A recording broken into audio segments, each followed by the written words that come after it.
15 شعبان کی رات کو عائشہ فرماتی ہیں میں اٹھی تو آپ بستر پر نہیں تھے، تو میں ڈھونڈنے نکلی تو آپ جنت البقیع میں پہنچے ہوئے تھے۔ تو آپ نے دیکھ کر کہا عائشہ تو کیا سمجھتی ہے کہ اللہ اس کا رسول تمہارے ساتھ خیانت کریں گے؟ میں تو بقیع والوں کے لیے آیا تھا دعا کرنے۔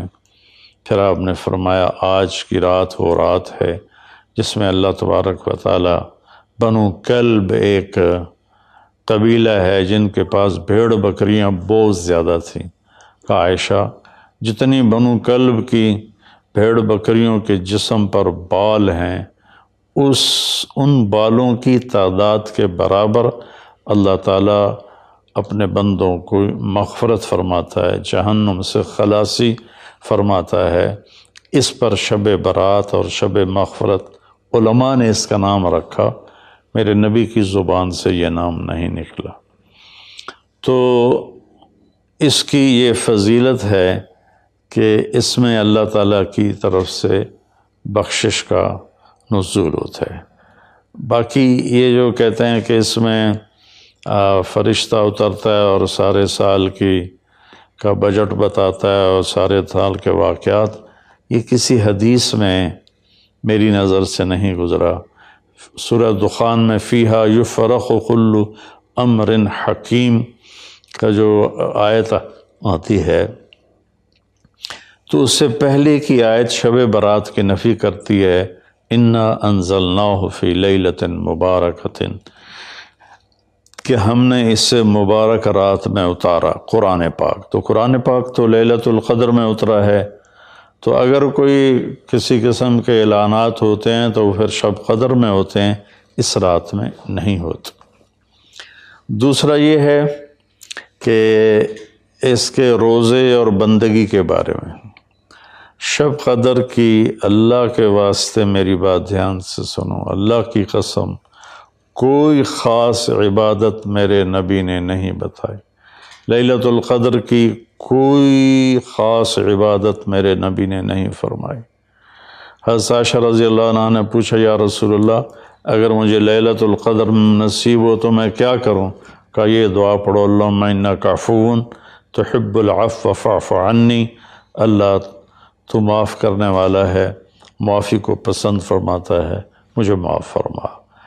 تو میرے نبی کی عبادت وہی 11 رکعت تہجد کے نوافل تھے، چاہے وہ شب قدر تھی، چاہے وہ شب برات تھی، چاہے وہ شب جمعہ تھی۔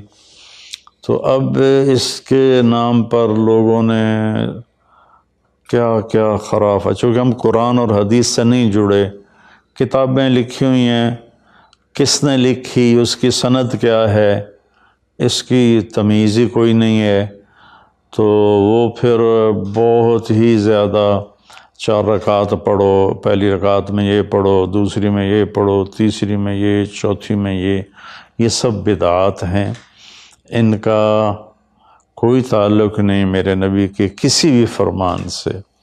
میرے نبی نے صرف عبادت کا فرمایا ہے، عبادت تو شب قدر میں بھی کوئی خاص عمل نہیں۔ اور دوسری بات یہ کہ اگر آپ نے عبادت کرنی ہے تو مسجد نہیں گھر، مسجد نہیں گھر، مسجد نہیں گھر۔ میرے نبی نفلی بندگی گھر میں ادا فرماتے تھے۔ اب شب برات میں صلاۃ تسبیح کی جماعت ہو رہی ہوتی ہے، یہ کتنی بڑی نادانی کی بات ہے۔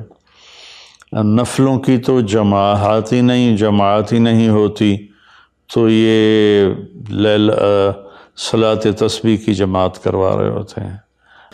نفلی عبادات کے بارے میں اللہ کے نبی کا طریقہ گھر میں پڑھنا ہے، اور اللہ کی طرف سے بھی ہمیں جو اشارہ ملتا ہے فَاذْكُرِ اسْمَ رَبِّكَ وَتَبَتَّلْ إِلَيْهِ تَبْتِيلًا، اپنے اللہ کو خوب یاد کریں اور لوگوں سے کٹ جائیں بالکل، اور سب سے کٹ کے آپ اپنے رب کو یاد کریں۔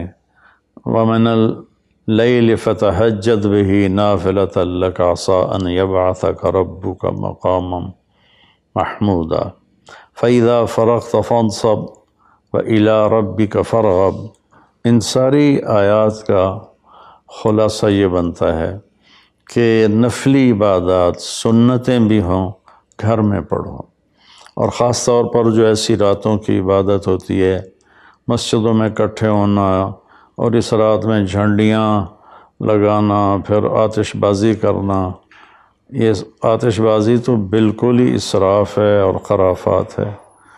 تو میری گزارش ہے کہ میرے نبی کی جو سنت ہے، آپ نفلی بندگی عبادات اپنے گھر میں فرمایا کرتے تھے۔ اس رات میں اگر آپ عبادت کرنا چاہتے ہیں، مسجد کی بجائے گھر کو مسجد بنائیں۔ وَاجْعَلُوا بُيُوتَكُمْ قِبْلَةً وَأَقِيمُوا الصَّلَاةَ۔ اللہ نے بنی اسرائیل سے فرمایا اپنے گھروں کو مسجد بنا لو اور نمازیں قائم کرو۔ تو ہم بھی اپنے گھروں کو خالی نہ چھوڑیں، اس میں ساری فیملی اکٹھی ہو کے نوافل کا اہتمام کرے۔ مسجد فرائض کے لیے ہے اور نوافل کے لیے گھر ہیں۔ تو امید ہے میری اس بات پہ آپ غور فرمائیں گے، ناراض نہیں۔